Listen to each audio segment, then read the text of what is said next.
And I think that is particularly for younger children. When they get older, when they are reaching particularly your high school, that's where I think things like the Cambridge online system, any of that works well. As long as you have the interaction with and the ability for somebody to support. Because it is really hard for the child trying to figure out what to do. And lots of people go and they tell me, oh, but you can do it on internet. It's also hard to find stuff on the internet that talks to the way your child learns. And that I found difficult. Things like for biology, for dissections and stuff, that was brilliant. I found so many things, and there's a lot around. And a lot of the online systems, curriculums, give you a whole lot of different websites to have a look at, internet to look at. So we could find. So when Alano had to do a dissection of a frog, I was so pleased I didn't have to dissect a frog. I was so pleased. But we could do it virtually online. So it was perfect. Yes, so we could do all of that. Somebody else could cut this little frog open and have to do those type of things. But the other experiments for science, for physics and chemistry, yes, you get given a little kit, and then you have to go and find your stuff.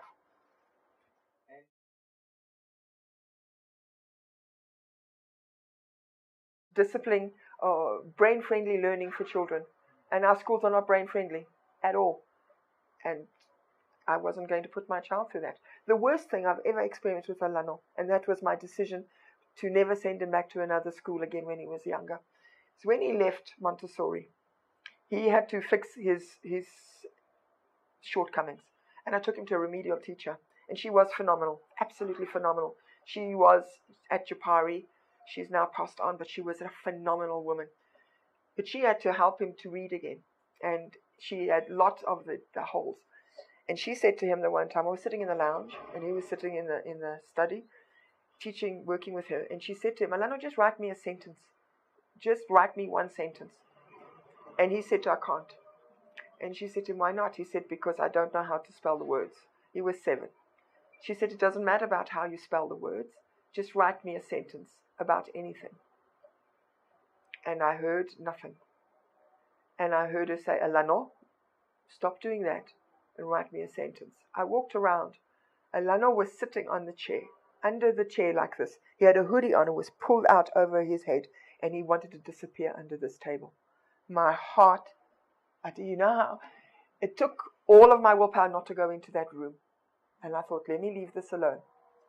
And I heard her say again, and I heard him do it. And then she said to him, he can go now. And he came to me.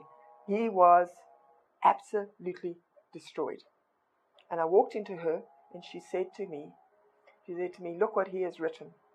She showed me the sentence. He finished the line, from one end of the line to the other end of the line, started on a capital letter, and it finished with a full stop. There was not one gap between any of the words. All the words had been run into each other. They were perfectly spelled.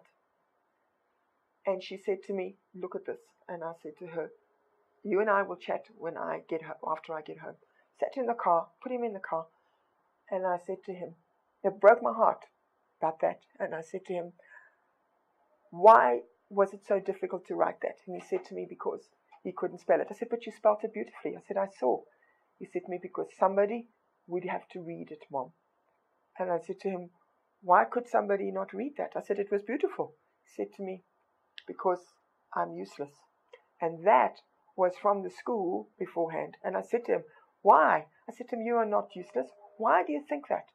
And he said to me, because at Montessori, younger children get helped with by older children. And this older child had looked at Alano's work and taken a black Koki pen and marked it through like that and told him to redo it. He was destroyed. It took nearly a year for him to allow somebody to look at his books other than me. When I went back to that remedial teacher, I walked in that and I said to her, you will now listen to me. And this is the reason why.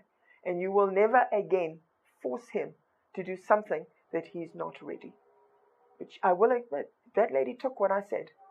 And she read it and she worked with him. And she was the one who fixed his reading and brought his reading to 3 months above his chronological age within the space of 6 months. And that was the very beginning. Now that you can fix at homeschool. you would never be able to fix in a school.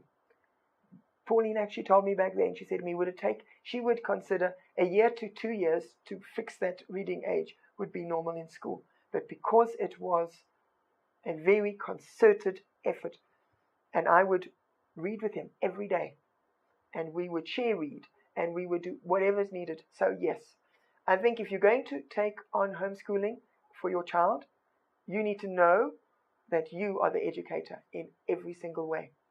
And you need, for me, the biggest lesson I put through everybody is learn how your children learn. Because if you don't do that, well, you're going to fight. Because you have to. Because you're going to have unhappy children, and you're going to have an unhappy parent. You know, a lot of people also are not available for schools. You know, when they live out, then they have to make that work. And I think a lot of them realize, yep, it's fun. School and learning has to be fun. And when it's not fun, you've got to go find somebody else to take that for you. And I found when I wasn't having fun, I needed to find a tutor to teach Alana.